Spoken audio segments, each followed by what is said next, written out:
আসসালামু আলাইকুম, তাসরিমা নাহিদ আমন্ত্রণ জানাচ্ছি এনটিভির সন্ধ্যার খবরে। সিন্ডিকেটের কারণে দেশ জ্বালানি সংকটে পড়তে পারে বলে অভিযোগ করেছেন জাতীয় সংসদের বিরোধী দলীয় নেতা জামায়াতের আমির ডক্টর শফিকুর রহমান। জনগণের অধিকার আবারও পদদলিত করা ষড়যন্ত্র শুরু হয়েছে মন্তব্য করে তিনি বলেন, দাবি আদায়ে চুল পরিমাণ ছাড় দেবে না বিরোধী দল। বাংলাদেশ শ্রমিক কল্যাণ ফেডারেশনের ত্রিবার্ষিক সম্মেলনে তিনি এসব কথা বলেন। সেখানে এনসিপির আহ্বায়ক নাহিদ ইসলাম বলেন, ক্ষমতার স্বার্থে গণবিরোধী রূপ ধারণ করেছে সরকার। জানাচ্ছেন সালাউদ্দিন কাদের।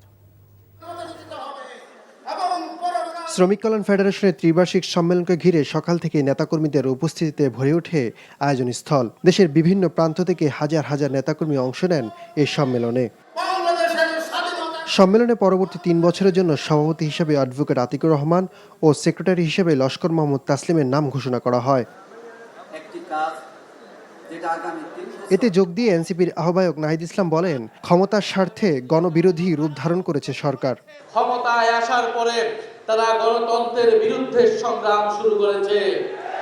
কথায় বলে, যে যায় লঙ্কায় সেই হয় রাবণ। আজকে রাবণ হয়ে গিয়েছে। ক্ষমতার স্বার্থে জনগণের রক্তের কথা ভুলে গিয়েছে বর্তমান বিএনপির সরকার। সম্মেলনে প্রধান অতিথির বক্তব্যে জামায়াত আমির বলেন, জনগণের স্বার্থের প্রশ্নে সদা সতর্ক থাকবে বিরোধী দল। জনগণকে সাথে নিয়ে জনগণের মুক্তির আন্দোলন আমরা গড়ে তুলব। এই আন্দোলনে জনগণের অধিকারের ব্যাপারে আমরা সরকার কিংবা যে কোনো কর্তৃপক্ষকে ইনশাআল্লাহ চুল পরিমাণ ছাড় দেব না। এর আগে রাজধানী কৃষিবিদ ইনস্টিটিউটে বাংলাদেশের কৃষিতে বিশ্ব জ্বালানি সংকটের প্রভাব উত্তরণের উপায় শীর্ষক সেমিনারে বিরোধী দলীয় নেতা বলেন, কৃষিতে বিপর্যয় মানেই গোটা জাতির বিপর্যয়। তাই জ্বালানি সরবরাহে কৃষিকে সর্বোচ্চ গুরুত্ব দিতে হবে।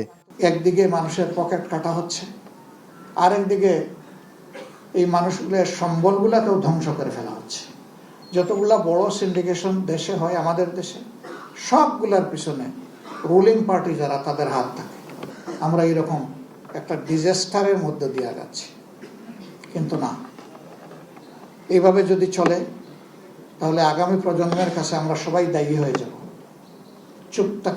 চুপ করে থাকার কোনো সুযোগ নেই। আমাদেরকে অবশ্যই জাগতে হবে, প্রতিবাদ করতে হবে, প্রতিরোধ গড়ে তুলতে হবে। সালাউদ্দিন কাদের, এনটিভি নিউজ, ঢাকা। অন্তর্বর্তীকালীন সরকারের জারি করা সুপ্রিম কোর্ট সচিবালয় ও বিচার নিয়োগ অধ্যাদেশ বাতিল করা আর স্থানীয় সরকার আইনগুলো সংশোধনের বিল পাশের মাধ্যমে সরকার পুনর্বন্দোবস্তের দিকে হাঁটছে বলে অভিযোগ ঐকমত্য কমিশনের সদস্য ও আইনজীবীদের কারো। তবে সব বিল অধিকতর সংশোধন ও নতুনভাবে আনা সম্ভব বলে মনে করেন সংসদের বিশেষ কমিটির সভাপতি জয়নুল আবেদিন। এতে জুলাই চেতনার ব্যত্যয় হবে না বলে মনে করেন কেউ। নিয়ামুল আজিজ সাদেক জানাচ্ছেন বিস্তারিত। গণভোট, দুর্নীতি দমন কমিশন, গুম প্রতিরোধ সহ 13টি অধ্যাদেশের ক্ষেত্রে সংসদে কোনো সিদ্ধান্ত না আসায় এসবের ভবিষ্যৎ অনেকটাই অস্পষ্ট। অন্তর্বর্তীকালীন সরকারের গুম প্রতিরোধ, পুলিশ কমিশন, সুপ্রিম কোর্ট সচিবালয় প্রতিষ্ঠা ও বিচারক নিয়োগ নিয়ে অধ্যাদেশ বাতিলের ফলে কার্যকারিতা হারাচ্ছে সংশ্লিষ্ট অধ্যাদেশগুলো। সংসদে এসব নিয়েও তীব্র বিরোধিতার মুখে পড়েছে সরকারি দল। অনেকগুলো বিষয়ে বিএনপির সরকার ওয়াদা ভঙ্গ করেছে। হয়তো তারা বুঝতে ভুল করেছেন অথবা আমরা তাদের বুঝাতে পারিনি। বিরোধী দলীয় নেতারা রাজনৈতিক বিশ্বাস ভঙ্গের অভিযোগ আনেন, কিন্তু সরকার দলীয় সংসদ সদস্যদের যুক্তি, এসব নতুনভাবে উত্থাপিত হওয়ার সুযোগ আছে। সবগুলা যদি ডেফার হয়, এখানে আলোচনা হয়ে ডেফার হবে। আলোচনা না হয়ে যদি কোনো কিছু ল্যাপস করতে হয়, আমরা সুস্পষ্ট দেখছি এটা ফেসিবাদকে আবার পুনর্জন্ম দিবে। যাচাই বাছাই করে অধিকতর শক্তিশালী করে নতুন বিল উত্থাপনের বিষয়ে সুপারিশ করা হয়েছে এমন 16টি বিল। তার মধ্যে উনি যেটা বললেন যে দুদক, সেটা এখানে আছে, মানবাধিকার কমিশন আছে, অথচ এগুলো নিয়ে আলাপ আলোচনার যথেষ্ট সময় আপনি দিয়েছেন। ত্রয়োদশ সংসদের প্রথম অধিবেশনে আলোচিত অধ্যাদেশগুলো রহিত হওয়ায় সরকারের সংস্কারের সদিচ্ছা নিয়ে প্রশ্ন তোলেন ঐকমত্য কমিশনের সদস্য ডক্টর বদিউল আলম মজুমদার ও জ্যেষ্ঠ আইনজীবী শিশির মনির। আমার মনে প্রশ্ন জাগে, তারা কোন পথে যাচ্ছে? তারা কি সেই অতীতের যে স্বৈরাচারী পথের দিকে যাচ্ছে, স্বৈরাচারী পথ ধরেই সামনের দিকে এগোচ্ছে? তারা এগুলো পুনর্বিবেচনা করবে, পুনর্বিবেচনা করে আমাদের এই শহীদদের রক্তের ঋণ শোধ করার জন্য তারা এগিয়ে আসবে। ওয়াদা ভঙ্গ করছে, সেটেলমেন্টকে আনসেটেল করছে, জনগণের মধ্যে কনফিউশন দেখান যাচ্ছে, বিশেষ করে নতুন প্রজন্মের মানুষদের মধ্যে অনাস্থা তৈরি হচ্ছে। ডেমোক্রেসিতে সব কিছু সরকারের পক্ষে কন্ট্রোল করা সম্ভব না। এগুলো সংশ্লিষ্ট প্রতিষ্ঠানগুলো আইন মেনে করবে। তারা যদি আইনের বাইরে না যায় তাহলে সরকারের আপত্তি কী?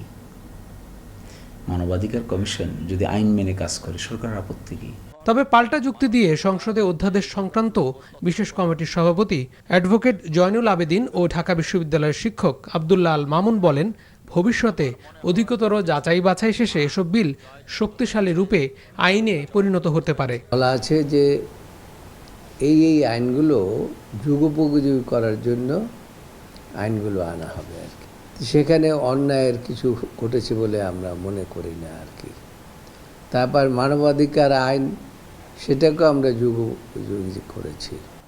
তারা বিরোধিতার খাতিরে বিরোধিতা করে 2 বার ওয়াক আউট করেছে। এই রিপোর্টটা এমন না যে এই রিপোর্টটায় বিরোধী দলের প্রতিনিধি ছিল না, তারা তো ছিল। তারা যেগুলো আপত্তি দিয়েছে সেগুলো আমরা লিখেই রেখেছি যে এখানে এটার উপরে ডিসেন্ডিং দেওয়া আছে। তো সেই ডিসেন্ডিং কি কি ক্ষেত্রে দেওয়া আছে আমরা সেগুলো পরবর্তীতে এক্সামিন করে আইন তৈরি করা হয়েছে। মাজদার হোসেন মামলার আলোকে তারা আলাদা করে বিল অধ্যাদেশটা বাতিল হয়েছে, কিন্তু তারা আলাদা করে এগুলো আনবে। আমরা আশা করব যে যেগুলো পুনঃ উপস্থাপিত হবে সেগুলোতে যেন জুলাইয়ের যে চেতনা আমরা ধারণ করছি, আমরা আশা করি যে সেই চেতনাটা প্রতিফলিত হবে। দুঃখ নিয়ে আমরা ওয়াক আউট করছি। 133টি অধ্যাদেশের মধ্যে 120টি অধ্যাদেশের নিষ্পত্তি করেছে জাতীয় সংসদ। Niamul Aziz Sadek, NTV news, Dhaka. July বিপ্লব ও গণভোটের রায় বাস্তবায়ন সহ 3 দফা দাবিতে ঢাকা বিশ্ববিদ্যালয়ের রাজু ভাস্কর্যের পাদদেশে আমরণ অনশনে বসা শিক্ষার্থীরা 72 ঘণ্টা পর অনশন ভেঙেছেন। সরকার বা বিরোধী দল কোনো পক্ষ থেকেই নির্দিষ্ট আশ্বাস না পাওয়ায় শেষ পর্যন্ত জুলাই আন্দোলনের শহীদ পরিবারের সদস্যদের অনুরোধে তারা অনশন প্রত্যাহার করেন। বিকেলে শহীদ ফরহান ফায়াজ, শহীদ সাইদুল ইসলাম, শহীদ জাবের ও শহীদ সৈকতের বাবা সহ জুলাই শহীদ পরিবারের সদস্যরা উপস্থিত হয়ে ডাবের পানি পান করে অনশন ভাঙান। এ সময় তারা সকলকে নিয়ে বৃহত্তর আন্দোলনে নামার কথা জানান। অনশন ভাঙার পর শিক্ষার্থীরা শারীরিক অবস্থার অবনতি হলে তাদের দ্রুত ঢাকা মেডিকেল কলেজ হাসপাতালের জরুরি বিভাগে নেওয়া হয়। ঢাকা মেডিকেল কলেজ হাসপাতালের পরিচালক বরাবর 4 দফা দাবি পেশ করেছেন হাসপাতালটির ইন্টার্ন চিকিৎসকরা। ঢাকা মেডিকেল কলেজ হাসপাতালের জরুরি বিভাগে ইন্টার্ন চিকিৎসক ও ঢাকা বিশ্ববিদ্যালয়ের শিক্ষার্থীদের মধ্যে হাতাহাতির ঘটনায় গঠিত তদন্ত কমিটির নিরপেক্ষ সুপারিশ দ্রুত প্রদানের দাবি করেন তারা। এ সময় তারা পরিচালক বরাবর 4 দফা দাবি পেশ করেন। এদিকে সকালে ঢাকা মেডিকেল কলেজের মিলন চত্বরে ইন্টার্ন ডক্টরস অ্যাসোসিয়েশনের উদ্যোগে ঢাকা বিশ্ববিদ্যালয়ের অমর 21 হলের শিক্ষার্থীদের হামলার প্রতিবাদে তারা বিক্ষোভ মিছিল করেন। মিছিল শেষে পরিচালক বরাবর তারা 4 দফা দাবি পেশ করেন। দেশব্যাপী জ্বালানি ও ভোজ্য তেলের কৃত্রিম সংকট রোধে জোরদার অভিযান চালাচ্ছে র্যাপিড অ্যাকশন ব্যাটালিয়ন র্যাব। বাজারে অস্থিরতা সৃষ্টিকারী মজুতদার ও কালো বাজারিদের বিরুদ্ধে গোয়েন্দা নজরদারির পাশাপাশি পরিচালনা করা হচ্ছে ভ্রাম্যমাণ আদালত। অভিযানে দেশের বিভিন্ন স্থান থেকে প্রায় 50,000 লিটার ভোজ্য ও জ্বালানি তেলের অস্বাভাবিক মজুদ শনাক্ত করে কয়েকটি প্রতিষ্ঠানকে জরিমানা করা হয়। একই দিনে সিরাজগঞ্জ ও ফরিদপুরেও অভিযান চালিয়ে অবৈধ জ্বালানি মজুতকারীদের বিরুদ্ধে কারাদণ্ড ও জরিমানার মতো আইনগত ব্যবস্থা নেওয়া হয়। এছাড়া কক্সবাজারের টেকনাফে অপহরণ করে মালয়েশিয়ায় পাচারের চেষ্টার সময় 4 রোহিঙ্গা যুবককে উদ্ধার করেছে র্যাব। এ ঘটনায় মানব পাচারকারী চক্রের 2 সদস্যকে আটক করা হয়। বিশ্বকাপের পরিকল্পনা মাথায় রেখেই দলে বড় কোনো পরিবর্তন আনতে চায় না বাংলাদেশ। নিউজিল্যান্ডের বিপক্ষে ওয়ানডে সিরিজে দল ঘোষণায় গত সিরিজের অপরিবর্তিত স্কোয়াড ধরে রাখার ব্যাখ্যাটা এভাবেই দিলেন প্রধান নির্বাচক হাবিবুল বাশার সুমন। পেস আক্রমণ শক্তির জায়গা হলেও টপ ও মিডল অর্ডারে অনেক উন্নতি করা প্রয়োজন বলে মনে করেন নির্বাচক প্যানেল। মমিনুর রিপন জানাচ্ছেন বিস্তারিত। সাবেক নির্বাচক গাজী আশরাফ হোসেন লিপুর রেখে যাওয়া দলটির উপরে ভরসা রাখলেন নতুন নির্বাচক প্যানেল। সবশেষ পাকিস্তানের বিপক্ষে খেলা দলটিকেই রেখে দিলেন নিউজিল্যান্ডের বিপক্ষে প্রথম 2 ওয়ানডের জন্য। আগামী বছরের ওয়ানডে বিশ্বকাপ পরিকল্পনায় দল নিয়ে এমন সিদ্ধান্ত নেওয়া হয়েছে বলে জানান প্রধান নির্বাচক Habibul Bashar Suman. Prior to world কাপে আমরা কোনো চেঞ্জ করব না। আমরা যদি চেঞ্জ করতে হয়, কাউকে যদি দেখতে হয়, আমরা নেক্সট 6 মান্থ কিংবা এর মধ্যে আমরা দেখে নিব। আমরা একদম প্রায়ার টু ওয়ার্ল্ড কাপ আসলে নতুন কাউকে দেখতে চাই না, আনটিল আনলেস যে কেউ ইনজুরি হলে তাকে ওই জায়গায় দেখতে, সেটা ডিফারেন্ট কেস। বাট আমরা আসলে ওয়ার্ল্ড কাপের আগে কোনো পরীক্ষা নিরীক্ষার মধ্যে যাবো না, এটা আমাদের সিলেকশন কমিটির একটা আমাদের মধ্যে যেইটা আলাপটা হয়েছে। দেখুন, বাংলাদেশ টিম যখন খেলবে আমাদের ফার্স্ট প্রায়োরিটি থাকে কিন্তু ম্যাচটা জেতা। আমরা যখন টিমটা বানাবো, যেই টিমটা করলে আমরা জিততে পারবো। তানজিম সাকিব, হাসান মাহমুদের সুযোগ না হলেও এই দলটির সবচেয়ে শক্তির জায়গা পেস আক্রমণ বলে দাবি করেছেন প্রধান নির্বাচক। তবে ওপেনিং কম্বিনেশন আর মিডল অর্ডারে চাহিদা মতো পারফরমেন্স না পাওয়াটা দুশ্চিন্তায় থেকে যাচ্ছে। সঙ্গে একজন পেস অলরাউন্ডারের অভাবটাও অনুভব করছেন প্রধান নির্বাচক। আমাদের যেটা বেশি কনসার্ন, আপনার কথা বলছি যে আমাদের top order batting, middle order batting, সেখানে আমাদের কনসার্ন আছে। তো সেখানে আমাদের সেল করাটা খুব দরকার।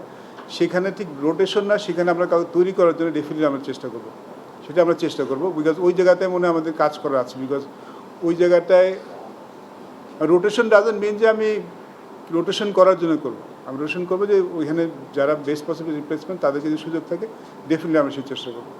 আগামী 17 ও 20 এপ্রিল মিরপুর স্টেডিয়ামে অনুষ্ঠিত হবে 3 ম্যাচ সিরিজের প্রথম 2 one day. Mominur Ripon, NTV news, Dhaka. দর্শক, এই ছিল সন্ধ্যার খবরে। এই খবরের ভিডিও সহ আপডেট জানতে ভিজিট করুন এনটিভি অনলাইন www.ntv.com। এছাড়াও এনটিভি জনপ্রিয় সব অনুষ্ঠান ও খবরের আপডেট জানতে ভিজিট করুন আমাদের ইউটিউব ও ভেরিফাইড ফেসবুক পেজে। রাত 10:30টায় রাতের খবর দেখার আমন্ত্রণ রইল। ধন্যবাদ সবাইকে।